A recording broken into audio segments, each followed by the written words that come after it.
Hi, I'm Elinor, and today I thought I would do a quick video on redundancy and how to approach it.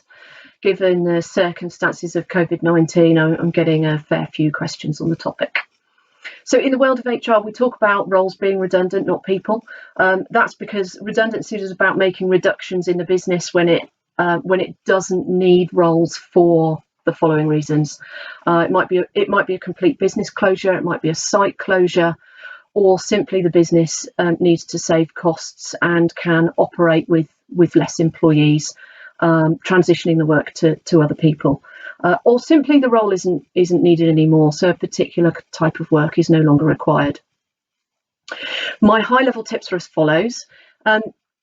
Process is everything, so ensure you are clear on a business strategy and why you need to reduce the roles in the business, and be ready to explain that when you go through the consultation process with anyone that's affected.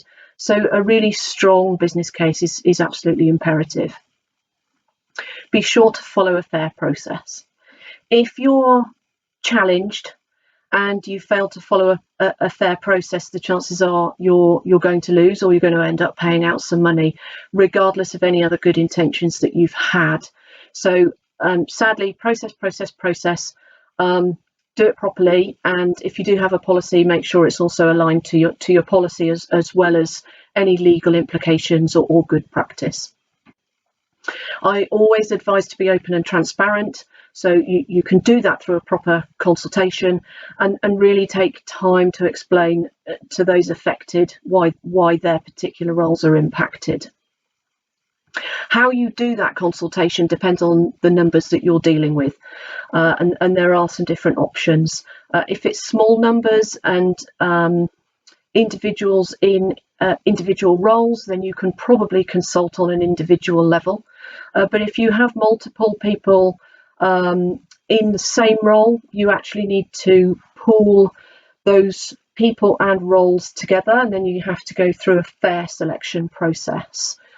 If you've got more than 20 people who are affected and they're in any one location, then you will have to consult at a group level. That means involving either a trade union if you recognise one, or employee representatives. But be sure also to communicate after the process to employees that stay. It's really important from an engagement perspective, but just be mindful to see the process through before you send out any other communications into the business. It is easy to get it wrong. It's quite a straightforward process if you follow a fair procedure. I generally like to provide clients with scripts. They've gone down really well in the past, and I used them previously in my corporate life. What I tend to find is it gives them something to learn with, so that unfortunately if they have to go through the process again, then there's been a little bit of education along the way. But it also helps them to understand and learn the implications of getting the process wrong.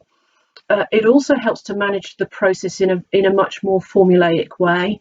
So for the person on the end of the process, I think it feels more professional, and they can see that a fair process is being conducted.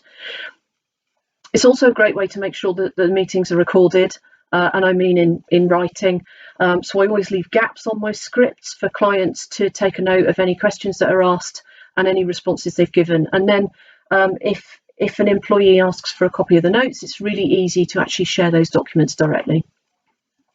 I can help with processes like this. Done it on large scale, unfortunately. I've also done it on small scale over the years. So I hope the video's been helpful.